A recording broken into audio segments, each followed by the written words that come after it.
Hey guys, welcome back to my channel, and it's Debsy, and place to be, it's Debsy. Bloop, that's me. Squeaky chair. Boop, Debsy. Hey guys, happy Monday. I hope everybody is having a great day and a great start to the week. Listen, last night, it was Sunday, so I watched Real Housewives of New Jersey. Let's get into it. Let's do a quick recap and some rants and some opinions. So the ladies are still down at the shore. This week, they're going to be having Joe's birthday party. It's his last year in the 40s.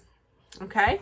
So we start off with Jen Fessler. She is, I believe she was talking to Rachel and, was it Danielle? So they're talking. She starts talking about, what she had talked to Teresa about. She tells them what she said. And she says, listen, I never had a beef with Teresa, which Rachel off camera in the confessional was like, are you kidding me? No, she has, because she has said in the past that she doesn't want anything to do with Teresa and Louis. So there's that. We start off with what is going to be the basis of a lot of this episode. So next scene, Melissa and Joe and Margaret and Joe and her husband Joe, they're just sitting around, they're talking, and talk comes around to the party, Joe's party. And then they start talking about who is not invited. Well, wait a minute.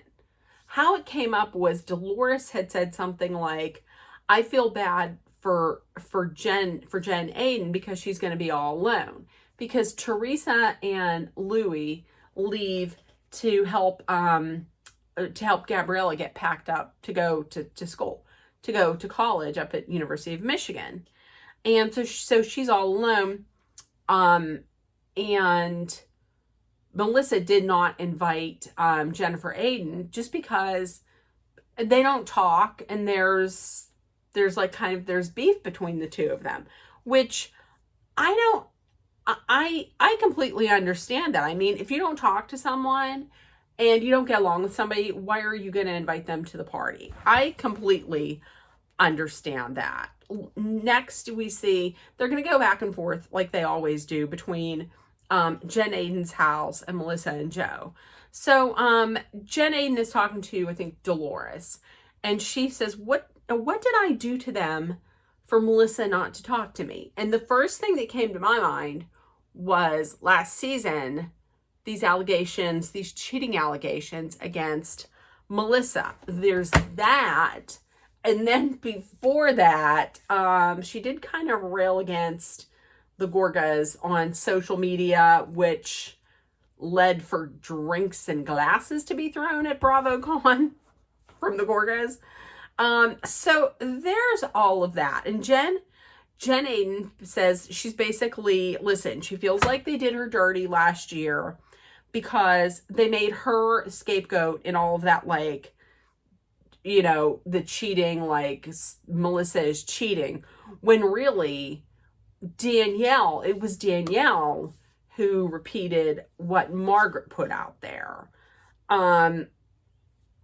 Which, listen, I get it that they're saying Margaret put it out there. And no, and there's a part of me that's like, maybe she probably did, because people are two-faced as shit on these shows.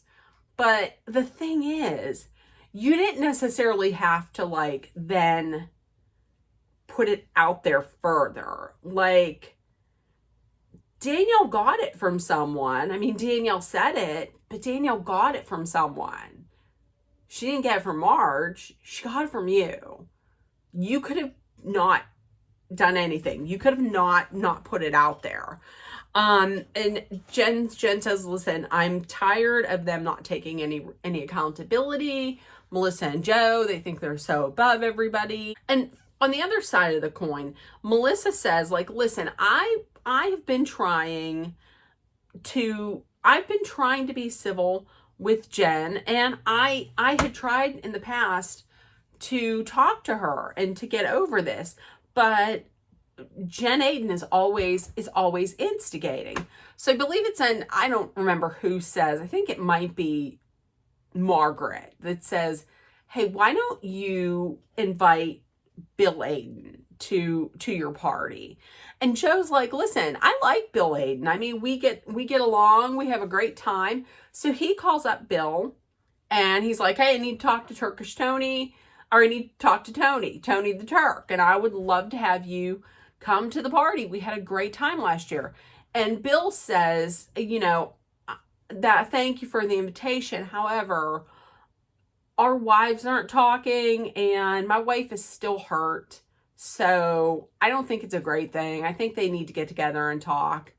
And he went back and he told Jennifer, and Jennifer was like, I'm so happy that he's finally taking up my side and he's sticking up for me, which I'm going to tell you, I will never not get creeped out by the sight of Bill Aiden. However, will I admit that he has changed for the good? It looks like he has.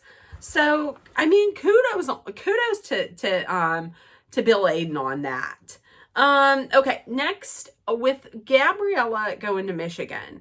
This was a little bit of a scene, like a emotional scene. Everybody was crying a little bit. They had Joe Giudice on FaceTime, and we come to find out that they had asked, the producer asked Teresa, is Joe paying for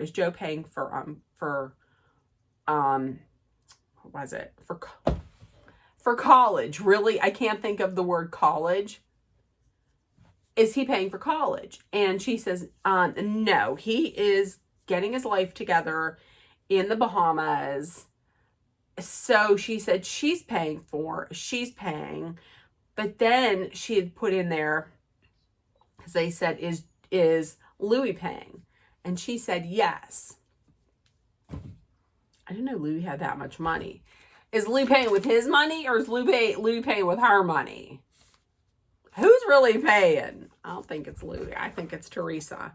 Then they go outside. So they pack everything up. All the girls are, gone doing something. And the two of them talk. And then Louis says, listen, I have no use for a loser like John Fuda. And then he called John Fuda one ugly motherfucker. He was like, I was looking at him. He is one ugly motherfucker. Now listen, I will admit, I'm not the most attractive lady in the world. However, I don't know that Louis should be saying anything. I'm just saying. That's all I'm saying. I'm just saying. Okay, so Joe's 49th party down at the shore. It's like an Italian, it's kind of somewhat Italian themed without everybody dressing in the Italian flag. It's Joe's party. I'm going to tell you this much. When John Fuda brought in that sex doll and they were doing shots off the sex doll's ass, listen, there were children there. I'm going to say this, okay? In my younger days, was I a little wild? Yeah, I was. But listen, I'm going to give this one more year.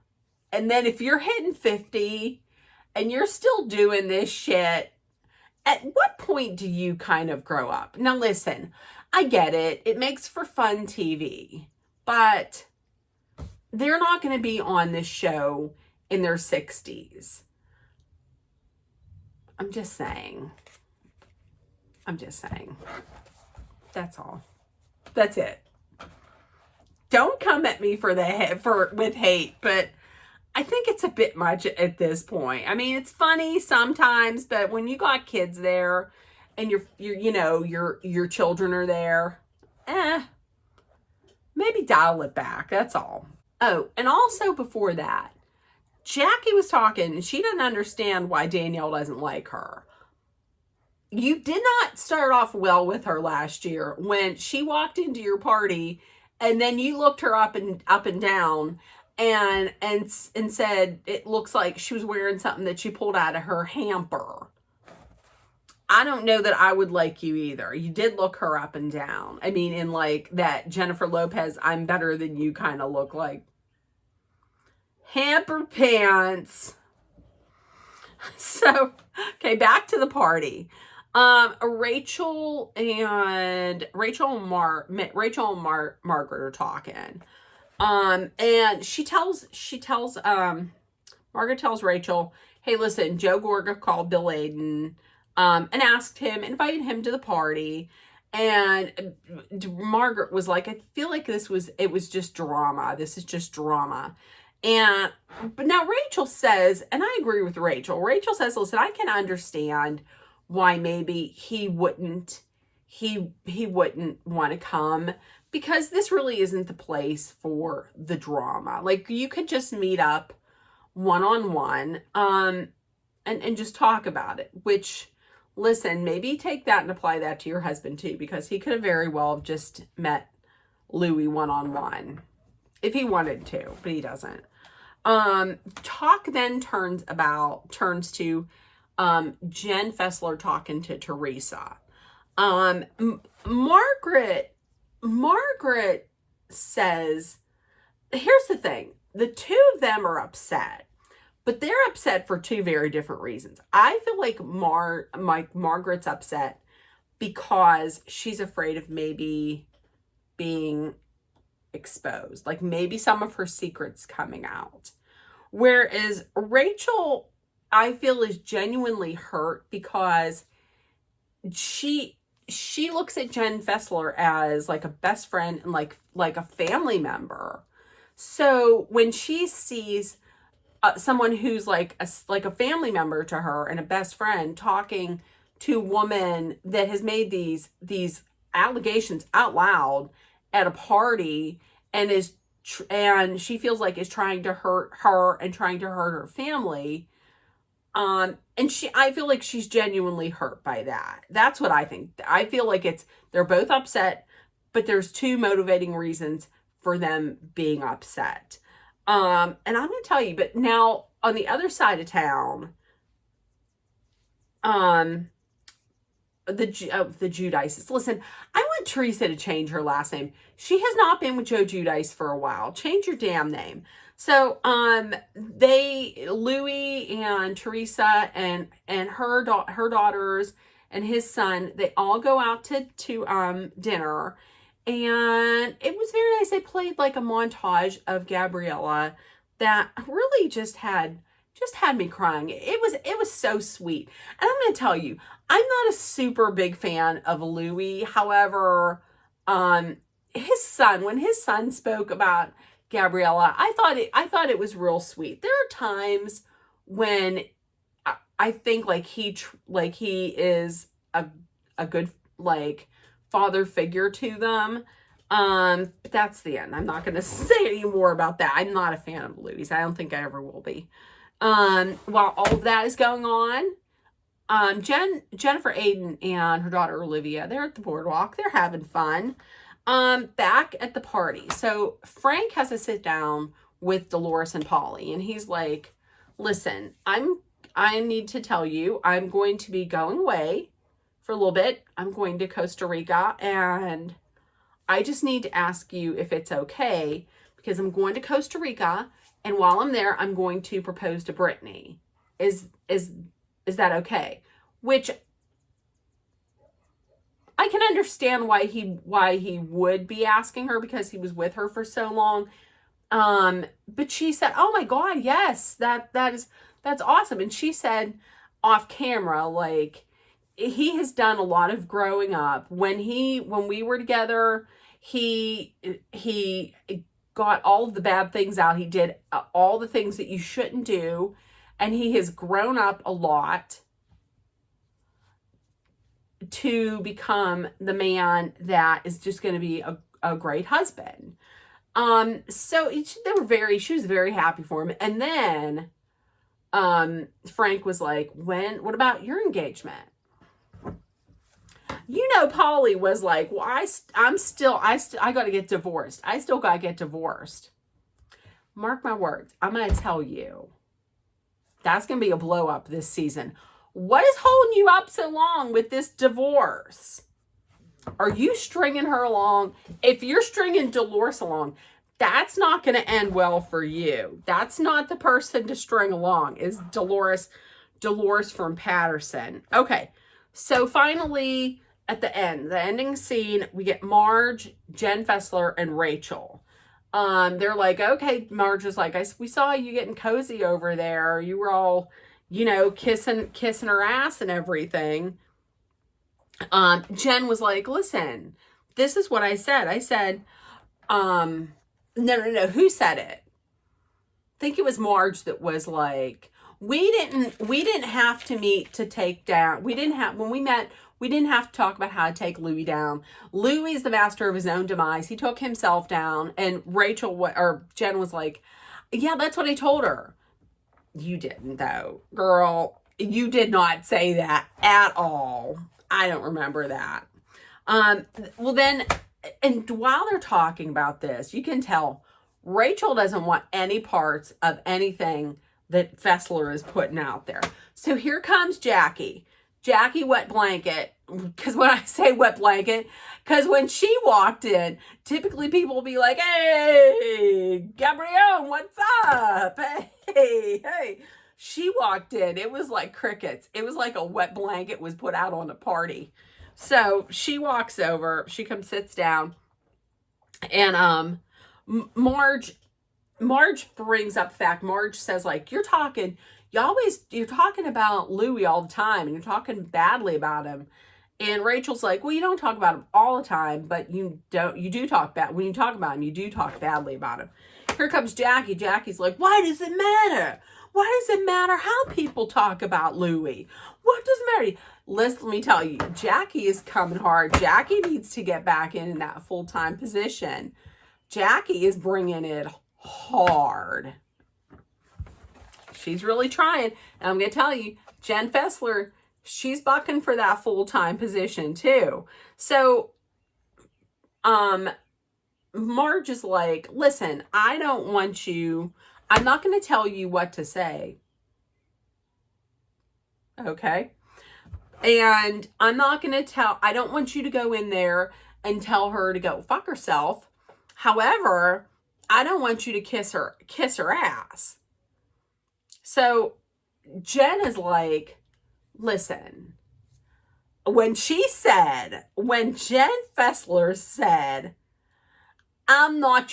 when she said, I'm going to say what I'm going to say, I'm not your soldier. When she said, I'm not your soldier, I was like, oh, did you?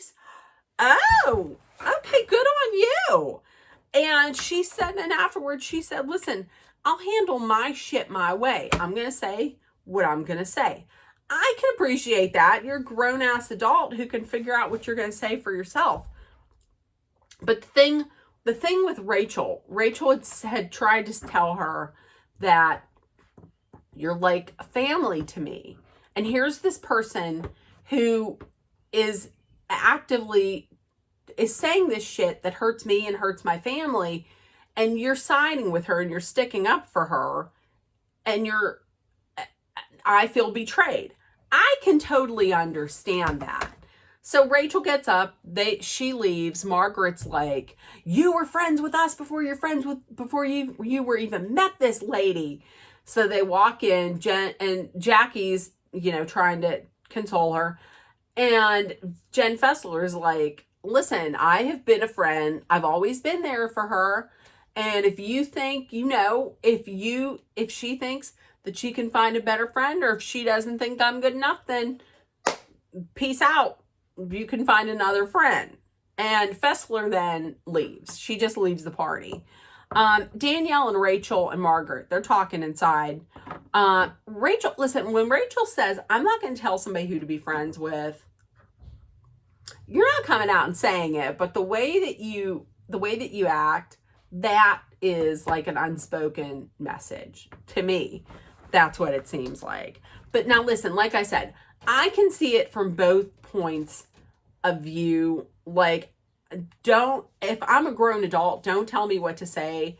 I can think for myself and say what I think I should say. However, If I were Rachel and I was in that situation and somebody had said something that hurt my family and I felt like they were coming for me, and one of my best friends or somebody felt like was like family to me didn't defend me and stuck up for this person, I could see where she would be pissed. Like Danielle was like, if that was me in Rachel's position, it would be far worse. So listen, I get that. I can see it from both points, but I can sympathize with where Rachel's come from. I'm very emotional. I would probably feel the same way. So there we go. That is Real Housewives of New Jersey for this week. Listen, let me know in the comments if you watched. And with that being said, if nobody told you yet today, I love you. You are loved, seen, and heard. Please make sure that you put love, kindness, compassion, acceptance, hope, and positivity out there in the world so it comes right back at you. Take care of one another. And also, 2 things. Number 1, please be aware of your surroundings. And number 2, please stay safe. I love you guys. And from the underground lair, I will see you tomorrow morning, boop, at 6 o'clock. 6 a.m. tomorrow, not tonight, because it's after 6. Bye, guys.